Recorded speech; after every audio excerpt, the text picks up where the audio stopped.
Oi pessoal, tudo bom? Então, estamos de volta com mais um vídeo, tá? A gente teve um probleminha de memória do dispositivo, então a gente vai estar dando continuidade nessas aulas dos ismos. Então a gente vai estar dando um nome para esse segundo vídeo, tá? Então seria os ismos do pensamento humano, parte 2, tá? Então hoje a gente vai estar falando um pouquinho sobre o ecletismo, tá bom? E isso, o ecletismo, na verdade a palavra ecléticos no grego, né, que deu origem ao termo eclético, que hoje é utilizado como liberdade de escolha, né? A palavra eclético ela quer dizer escolha. Então esse eclético é diversidade, né? Na verdade é uma liberdade com diversidade de escolha, embora a liberdade seria uma outro pormenor, né? Outro ponto de vista. A gente está falando aqui de diversidade, né? Então o ecletismo ele é nada mais nada menos do que isso, tá? Seria um tipo de ecletismo, tá? Um tipo de sincretismo religioso, tá bom? Dando aí unidade às ideias, dando uma unidade às opiniões, né? Então a gente vê o ecletismo ele permeando um pouco com essa busca de erigir um sistema eclético de fé, né, onde nenhum credo se sinta prejudicado. Então essa é a ideia do ecletismo. O ecletismo ele jamais coaduna com a verdade bíblica, né, pessoal? Então haja vista que o objetivo é alcançar toda a humanidade e não todas as religiões da humanidade, tá? Então como a gente já vem falando do sincretismo, a gente vai começar a falar dele agora, tá? É uma fusão aí de diferentes doutrinas, tá? Ou seja, o ecletismo seria a diversidade de escolha, né? Já o sincretismo seria a fusão de diferentes opiniões, diferentes doutrinas. Fusão, tá, pessoal? Então, para a formação de uma nova. Então, eu junto todas as ideias e crio uma outra nova. É basicamente isso o sincretismo, tá? Seria várias doutrinas, várias ideias, várias opiniões, tá? Então, por isso o sincretismo. Assim, seja de caráter filosófico, cultural ou religioso, qualquer caráter, desde que seja uma fusão, já está dando balizações para o sincretismo, tá? Então, o sincretismo mantém características típicas de todas as suas doutrinas, base, tá? Sejam rituais, superstições, processo ideológico e etc. Tá? Então, etimologicamente falando, tá? A etimologia seria a origem, né? Origem das palavras, né? A origem da onde surgiu a palavra. Então, o sincretismo ele se originou a partir do grego synkretimos, tá? Que significa reunião das ilhas de Creta, tá? Contra um adversário em comum. Então, surgiu lá da ilha de Creta, por isso sincretismo, tá? Que por sua vez foi traduzido para o francês, tá? Syncretisme, dando origem, consequentemente, às variantes, né?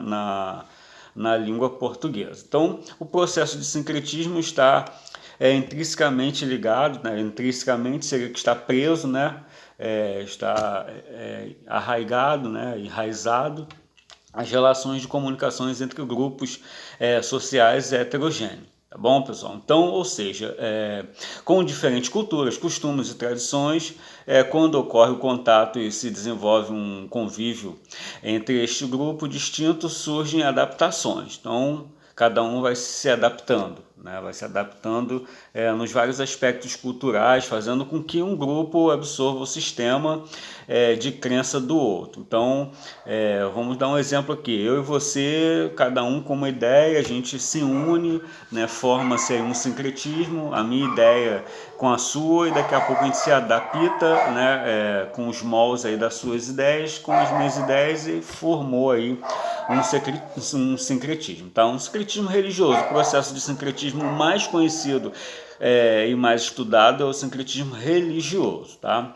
O sincretismo religioso é a mistura de uma ou mais crenças religiosas. em uma única doutrina. Tá? Este modelo de sincretismo, assim como cultural, nasce a partir do contato direto ou indireto entre pessoas com crenças distintas. Então, seria várias crenças, várias ideias distintas se fundindo. Tá? É um pouco diferente do ecumenismo, que é o que nós vamos estar vendo agora, tá? Que é a busca da unidade entre todas as igrejas cristãs, o ecumenismo, tá? É a unidade das igrejas, a unidade dos grupos em si, não apenas das opiniões. O ecumenismo seria nada menos, nada mais, nada menos do que a junção de todas as religiões, tá?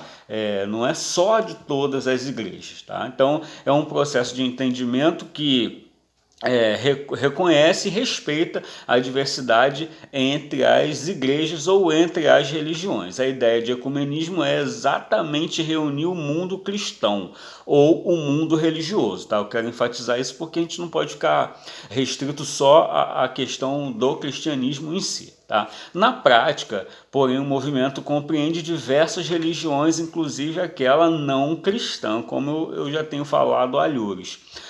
Tomando um perfeito sinônimo de sincretismo religioso. Tá? Por que sincretismo religioso? Porque se as denominações, as igrejas ou as religiões estão juntas, estão unidas, logo as suas opiniões se coadunam, logo as suas crenças, as suas ideologias, elas se adaptam. Tá? Então, por isso que é sinônimo de um sincretismo que, não obstante, é um sinônimo de ecletismo também, tá bom? Então tá tudo ligado um no outro com essas distinções que a gente está colocando aqui, tá? O ecumenismo ele procura estabelecer boas relações de amizade entre pessoas e igrejas diferentes, tá bom? Realizam trabalhos em conjunto para ajudar os necessitados, a lutar por justiça e por aí vai, tá? Então o termo ecumenismo teve origem no grego, tá? Oikomene, que significa o mundo civilizado. Oikomene, o mundo civilizado. Então, basicamente isso. Pega-se todas as religiões, ou todas as igrejas, ou todas as denominações, ou todos os grupos, e cria aí uma civilização entre eles, tá? Na Bíblia, a palavra oikomene é traduzida como todo, tá? E universal. Todo e universal, que nada mais é do que a união aí de alguns grupos ou povos. Tá? E a gente agora parte para o epicurismo, tá? O Epicuro, doutrina formada pelo filósofo Epicuro, tá? Por volta aí de 341 a 270 AC, tá? Por isso aí essa regressão no número cronológico, tá? Então, este ensinamento fundamenta-se no princípio do prazer, tá? Como valor supremo, e assim, ensina que o prazer deve ser encontrado na prática da virtude e no aprimoramento do espírito. Tá? Então, o epicurismo é basicamente isso que vai se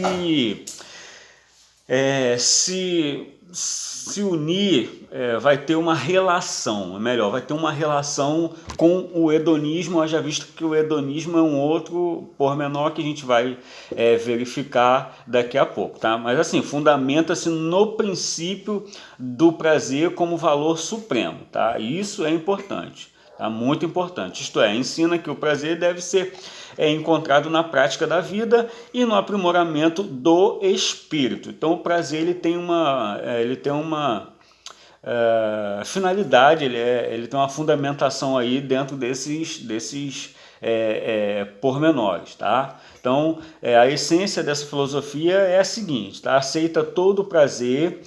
Tá? Presta atenção nisso que é bem importante, é complexo, mas é interessante. Tá? Aceita todo o prazer que não produz a dor. Tá? Então não tem dor, então tá de boa. O epicurismo tá dentro. Tá?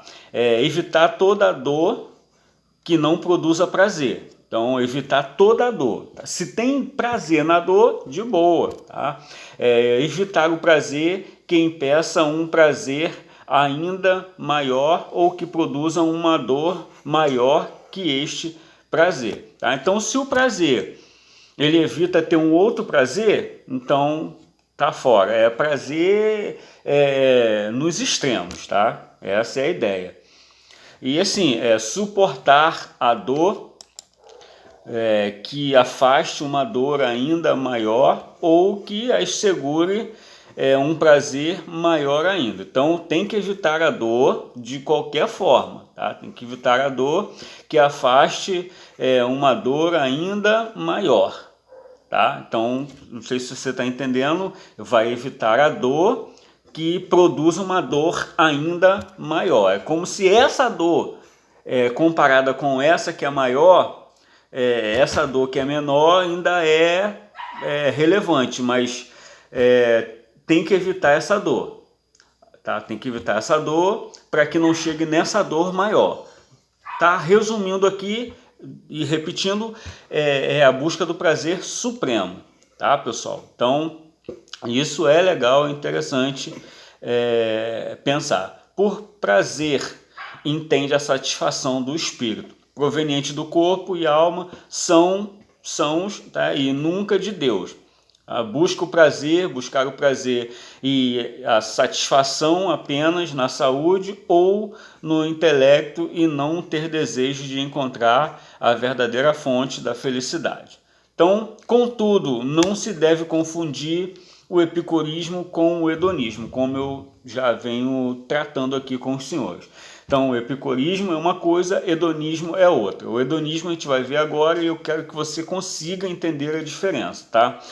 Assim, o hedonismo ele consiste em uma doutrina moral em que a busca do prazer é um único propósito, tá? Independente da dor ou não, a busca do prazer é um único propósito. E a gente vai ver, eu já vou falar isso agora, tá? Se tem prazer, não tem pecado. Tá? Então o hedonismo com H, tá, pessoal? O hedonismo ele permeia dentro desse pormenor. Se tem prazer, não tem pecado, tá? Então a palavra hedonismo vem do grego hedônicos, tá? Que significa prazeroso, tá? Então propriamente dito, já que hedon significa prazer, tá? Como uma filosofia, o hedonismo surgiu na Grécia e teve Epicuro como o seu Aristítipo, né? De Cirene. Ou seja, teve Epicuro e Aristítipo de Cirene como alguns dos nomes mais importantes. Então não foi só Epicuro, tá? Aristítipo também no caso, Arístipo, né? Melhor dizendo, Arístipo ele é um outro camarada também que adotou aí esse método, tá, pessoal? Então, esta doutrina moral teve a sua origem nos cirenaicos, tá? Então, ou seja, em Cirene. Tá? Então, é interessante a gente pensar porque muitas vezes, né, ou muitas pessoas que são adeptos a essa doutrina em algumas das religiões, tá? Pensa dessa seguinte forma: tem prazer, não tem pecado, tá fazendo bem, então é de Deus, tá certo, tá? E não é bem assim que a Bíblia ensina. Bom, o hedonismo determina que o bem supremo, ou seja, o fim o último da ação é o prazer. Tá? Então, o prazer que delimita, o prazer que define, o prazer que institucionaliza, tá? O grupo, tá, pessoal? Então, neste caso, prazer significa algo mais que um mero prazer sexual. Tá? Então, não é só o prazer sexual, embora seja também o prazer sexual, não é só o prazer sexual, é qualquer prazer. Tá? Um exemplo, você fez um mal para alguém e esse mal te produziu prazer, tá? Tá dentro do hedonismo, tá? E no epicurismo não teve dor, então é o correto, tá? Então os utilitaristas ingleses foram os continuadores do hedonismo antigo, tá, pessoal? Bertrand e Stuart, tá? Bertrand e Stuart. são os camaradas assim que difundiram aí essa ideia, tá? Então, o hedonismo, a gente já vê aí que é também a busca do prazer, não obstante não é um prazer com um parâmetro não tem um parâmetro estabelecido entre dor e o prazer, e sim no prazer em si. Tem prazer, não tem pecado nisso. Tá? E a gente vê o próximo aqui, que seria o esoterismo, é um pouco mais comum para nós, tá? O esoterismo seria um sistema filosófico, religioso, oculto. Tá? Doutrina secreta, tá? Doutrina secreta só revelada aos iniciados. O esoterismo é ocultista e caracteriza-se pelo estudo sistemático dos símbolos. Tá? Então, o esoterismo ele permeia aí dentro dessa pegada aí. Tá? Há simbologia em tudo o que existe, e no estudo dessa simbologia o homem poderá compreender as razões fundamentais de sua existência. Tá? Então, uma figura, uma gravura em si, né, um elemento, ele traz uma simbologia, e essa simbologia explica alguma coisa sobre a sua existência. Tá? É uma ramificação do espiritismo. Tá? Então, se percebe que o espiritismo ele também trabalha dentro dessa linha aí de simbolismo, tá? Essa linha simbólica. Então é o que a gente vai falar agora. O espiritismo é um outro nome dado, o espiritualismo, no caso, é um outro nome dado ao espiritismo, pois trata-se de doutrinas filosóficas segundo as quais o espírito é o centro de todas as atividades humanas, tá? Seja este absoluto, seja este entendido por substância psíquica, pensamento, puro, consciência universal ou vontade absoluta. O espírito é a realidade primordial, tá? O bem supremo. Esta filosofia é dualista, pluralista, teísta, panteísta e agnóstico. Aceita a encarnação e a evolução do espírito. Então você vê que ela meio que não tem tanta identidade. Então ela parte aí do pluralismo religioso, o teísmo, o panteísmo, o agnosticismo, aquilo que a gente já viu anteriormente, tá bom, pessoal? E o espírito é a máxima da coisa, tá? Isso aí é o primordial para eles, tá? A questão do espírito. O espírito é a realidade primordial dos espiritualistas, tá bom? Então a gente vê agora estoicismo. Tá? A gente já está quase finalizando aqui essa etapa. O estoicismo é do grego stoa, significa pórtico. Tá? A filosofia fundada por Zenon de Citium, tá? Por volta aí de 340, 264, ensinava que o ideal sábio deve ser um só, atingir a ataraxia, tá? Que é tranquilidade ou imperturbabilidade de espírito. Isso seria a ataraxia, através da austeridade e rigidez moral, tá bom, pessoal? Então foi com partidários dessa filosofia e com epicureus que o apóstolo Paulo travou o seu memorável discurso em Atenas, tá, pessoal? Do Areópago em Atenas. E a gente parte agora para o evolucionismo, tá? O evolucionismo é aquela teoria de Darwin, tá? A teoria fundada pelo inglês Charles Darwin, que criou a teoria da evolução, isso em 1859, tá? Lançou um livro no qual sugere que as atuais espécies de vida são resultado de um lento e gradativo desenvolvimento. Então ele trabalha essa ideia do desenvolvimento das espécies. Tá? A gente vê várias refutações, o próprio criacionismo ele lança aí um embate, tá? Contra o evolucionismo, até mesmo com a ideia do porquê as espécies não continuam evoluindo até os dias de hoje, né? O criacionismo que é tudo é criado, né? Por Deus, e tem uma máxima aí do evolucionismo que diz nada se cria, tudo se copia. Isso é uma máxima aí do evolucionismo, tá? Então é legal a gente pensar nisso. ensina que as formas mais elaboradas e complexas evoluíram dos mais simples. Tá? Em suma, ensina que o cosmos desenvolveu por si mesmo, ou seja, o cosmos, tá? O cosmos no modo geral, tá? Se desenvolveu por si mesmo. Então a gente parte aqui para o gnosticismo, lembrando aí que o gnosticismo, gnose, tá? Prefixo gnose, conhecimento, tá? Lembra aí um pouquinho do agnosticismo que nós falamos anteriormente, só que aqui existe uma distinção, tá? Existe sim o conhecimento, tá? Existe sim o conhecimento, diferente do agnosticismo, tá? Então vamos lá. O grego gnóstico significa conhecimento, escola teológica que floresceu nos primórdios do cristianismo, tá? Contrariando as pregações dos apóstolos. Seus adeptos diziam-se os únicos a possuírem um conhecimento perfeito de Deus. Tá? Seu arcabouço doutrinário considerava a matéria má. Por isso diziam que a humanidade de Cristo era apenas aparente. Tá? Então pregavam a emanação. Então, pela matéria ser má, tá? Então Cristo então logo era má. Então dizia que a humanidade de Cristo era aparente, tá? Porque senão Cristo seria má. Então negavam essa humanidade de Cristo. Vai contra a doutrina lá da homoousia, tá? Então eles negavam a humanidade de Cristo, pregavam apenas a emanação.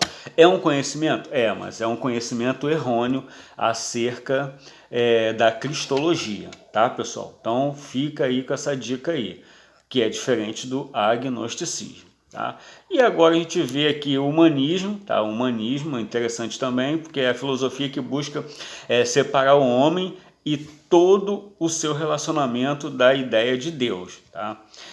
O homem, nessa filosofia, é o centro de todas as coisas. Tá? O humanismo, o homem é o centro de todas as coisas. Tá? Sob esta abordagem, torna-se Deus perfeitamente dispensável, tá? Então Deus ele é dispensável, porque o humano é o centro de todas as coisas. Digo, o humanocentrismo, né? Vamos dizer assim, antropocentrismo, se falar do homem como sendo antropos no grego, seria um antropocentrismo, tá? Então, o humanismo é um antropocentrismo, tá bom, pessoal? Então, Deus ele passa a ser indispensável nessa questão aí. O ser humano, pois, é colocado como ser, como se fora, né, o centro de todo o universo. Marx é o fundador do humanismo comunista, tá? Karl Marx. E tem agora aqui o liberalismo, isso aí a gente viu um pouquinho em bibliologia, a liberdade mental sem reservas, tá, pessoal? Então a gente vê muitas doutrinas, muitos grupos religiosos baseados aí, tendo essa doutrina, esse conhecimento, né, essa teoria como sua base de liturgia. Tá? Esse sistema afirma que o homem em si mesmo é bom, puro e justo. Tá? Em si mesmo ele é bom, puro e justo, ou seja, não depende de Deus também, como se Deus tornasse aí otiosos para eles. Não há inferno literal, tá? O nosso futuro é incerto, a Bíblia falível e Deus um Pai universal, tá, pessoal? Então, não creio na Bíblia como inspirada, a Bíblia não é totalmente, a Bíblia é parcialmente inspirada. Então, a gente vê aí que o liberalismo ele viaja um pouquinho na maionese dentro dessa proposta aí. Tá? E a gente vê aí algumas doutrinas com essa importação doutrinária aí. Algumas religiões, alguns grupos com essa importação doutrinária.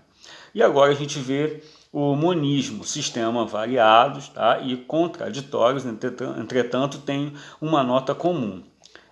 A redução de todas as coisas e de todos os princípios à unidade. Tá? No terreno teológico, assevera ser o homem portador de uma única natureza. Tá? A Bíblia, porém, o vê como uma unidade composta, formada por espírito, alma e corpo. Aquilo que a gente falou anteriormente da tricotomia, a primeira carta aos Tessalonicenses 5:23, a gente vai ver uma base bíblica para a tricotomia, sendo o homem corpo, alma e espírito. E nessa doutrina do monismo, vê o homem apenas com uma parte só e não apenas com três partes, tá? Então isso é importante a gente pensar, porque contraria a própria escritura, tá bom, pessoal?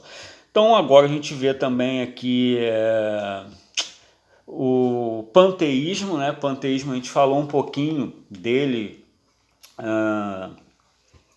em teologia contemporânea, né? Panteísmo seria Deus é tudo, né? Uma doutrina aí que Deus é tudo, pan, né? De novo o prefixo pan, mais theos, teísmo, né? Deus seria tudo, na teoria filosófica segundo a qual Deus é tudo e tudo é Deus. Tá? Então isso contraria muito aí a nossa doutrina bíblica. Tá? Segundo o panteísmo, a natureza é o próprio Deus, ou seja, tudo que tem na natureza é o próprio Deus. Tá?